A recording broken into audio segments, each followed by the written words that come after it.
दोस्तों DOT यानी कि डिपार्टमेंट ऑफ टेलीकम्युनिकेशन ने एक नया रूल लागू कर दिया है सभी टेलीकॉम ऑपरेटर्स के ऊपर, जो कि हम सब के लिए बहुत ज़्यादा अच्छा है। अब यहाँ पर चाहे जियो हो, एयरटेल हो, VI हो या फिर BSNL हो, सभी को ये मानना पड़ेगा क्योंकि मैंडेटरी कर दिया गया है, जो है कॉलर ID वाला फीचर। जब भी आपके पास में कोई कॉल आती है तो आपने अगर कॉन्टैक्ट में वो नंबर सेव कर रखा है तो भैया उस बंदे का नाम आपको लिखा हुआ आ जाता है कि ये बंदा आपको कॉल कर रहा है। लेकिन जब भी अननोन नंबर से कॉल आती है तो वो नंबर दिखता है, आपको उसका नाम नहीं दिखता है, जिसकी वजह से कई लोग थर्ड पार्टी एप्लीकेशन इंस्टॉल करते हैं, ट्रू कॉलर वगैरह, और उससे चलो नाम भी दिख जाता है, लेकिन उस पर आप पूरी तरीके से रिलाई नहीं कर सकते क्योंकि वो जो नाम है या तो बंदा खुद ब खुद लिखता है अपना, या फिर लोग उसका नाम डिसाइड करते हैं। मतलब मेजॉरिटी ऑफ पीपल ने जो भी नाम रख दिया उसका तो वही ट्रू कॉलर मान लेता है, तो और उसको उसी तरीके से दिखाता है कि इस बंदे ने कॉल करी है। लेकिन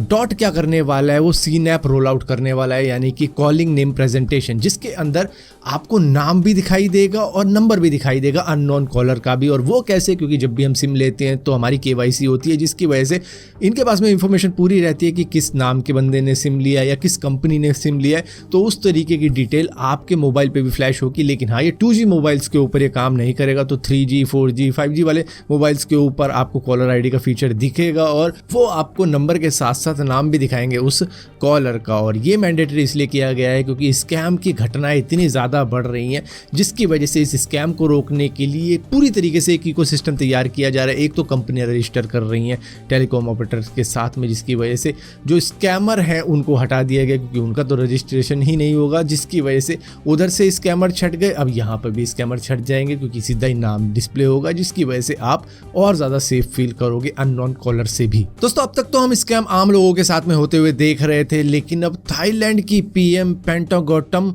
शिनावाट्रा के साथ में भी एक AI मिमिक्री स्कैम हो गया था, जो कि ऑलमोस्ट उनको ले ही डूबा था। दरअसल यहाँ पर उन्होंने कंट्री का नाम रिवील नहीं किया है, लेकिन कहा है कि उस कंट्री के लीडर के जैसी आवाज़ में मुझे कॉल आई थी कि हमारी हेल्प करो, इस वक्त में कुछ सिचुएशन ऐसी हो गई है, मान लो कोई नेचुरल ट्रेजिडी आ चुकी है, जिसकी वजह से हमारी कंट्री को डोनेशन की ज़रूरत है। एशिया की सभी कंट्री ने डोनेशन दे दी है, लेकिन आप ही एशिया की इकलौती ऐसी कंट्री हो जिन्होंने डोनेशन नहीं दी है। और इसके बाद में उन्होंने भी वादा किया था कि वो भी डोनेट करेगी, लेकिन इसके बाद में जब चेकिंग हुई तो मालूम चला कि ऐसा कुछ भी नहीं है, कोई डोनेशन नहीं मांगी गई है उस दूसरी कंट्री से। जिसके बाद में इन्हें मालूम चला कि इनके साथ में AI मिमिक्री स्कैम ऑलमोस्ट हो ही गया था, लेकिन अच्छा हुआ इन्होंने पूछताछ करी, जिसकी वजह से ये डोनेशन नहीं जा पाई स्कैमर तक। दोस्तों, जोमेटो से जब आप अपना खाना ऑर्डर करते होंगे तब आपको GST भी देना पड़ता है, डिलीवरी चार्जेस भी देने पड़ते हैं, और कई रेस्टोरेंट तो पैकिंग फ़ी भी ले लेते हैं और कई शायद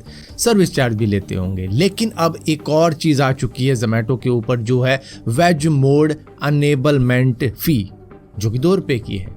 प्लेटफॉर्म फ़ी भी देनी पड़ती है जो 10 रुपये की है। तो मतलब ये एक और तरीका निकाल लिया है इन्होंने पैसे ऐंठने का कि भैया तुमने वेज मोड अनेबल कर रखा है, जिसकी वजह से तुम्हें 2 रुपये देने पड़ेंगे। मतलब कि अब वेजिटेरियन अपना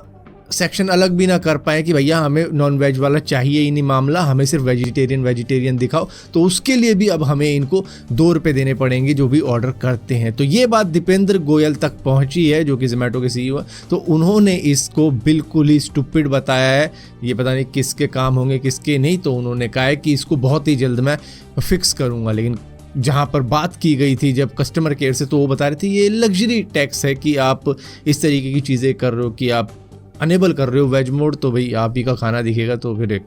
लग्जरी टैक्स। दोस्तों, SpaceX ने अपने स्टारशिप रॉकेट का एक और टेस्ट किया, जिसके अंदर जो इनका स्टारशिप बूस्टर था वो इनके रोबोटिक आर्म ने 7वीं बार दोबारा से कैच कर लिया, जो कि इनके लिए एक बहुत बड़ी अचीवमेंट है। मतलब उसको बार बार रीयूज करते रहेंगे इस तरीके से। लेकिन इनका जो स्टारशिप रॉकेट था वो ब्लास्ट हो गया जब वो डिसेंट हो रहा था, मतलब नीचे को आ रहा था। यहाँ पर इसकी कमी बताई जा रही है कि इसका 6th इंजन फेल हो गया था, जिसकी वजह से कुछ इस तरीके का ब्लास्ट देखने को मिला है। ये करीबन 146 किलोमीटर के एल्टीट्यूड पर गया था 21,000 किलोमीटर पर आवर की स्पीड से, और ये 400 फुट का रॉकेट उतनी ऊपर जाने के बाद में जब वापस आ रहा था तो एकदम से ही ब्लास्ट हो गया। जहाँ पर एलॉन मस्क ने भी इसके ऊपर एक बात कही है कि भैया देखो, सक्सेस तो अनसर्टेन एंटरटेन है, लेकिन हाँ एंटरटेनमेंट की गारंटी पूरी है। यहाँ पर पूरे यूएस ने देखा था अपने सर के ऊपर से कि किस तरीके से इतने सारे जलते हुए स्टारशिप रॉकेट के टुकड़े जा रहे थे। अब ये मैक्सिको के शायद समुद्र में गिरे हैं जहाँ तक सुनने को मिल रहा है, लेकिन हाँ लोगों ने देखा था कि भाई कि क्या इतनी सारी लाइटिंग होती हुई जा रही है दिन के वक्त में। दोस्तों हालांकि हमारे काम की न्यूज़ नहीं है, लेकिन क्योंकि मैंने बताया था कि टिकटॉक बैन होने वाला है संडे तक, यहाँ पर उनको 2 ऑप्शन दिए गए थे, या तो बिक जाओ या फिर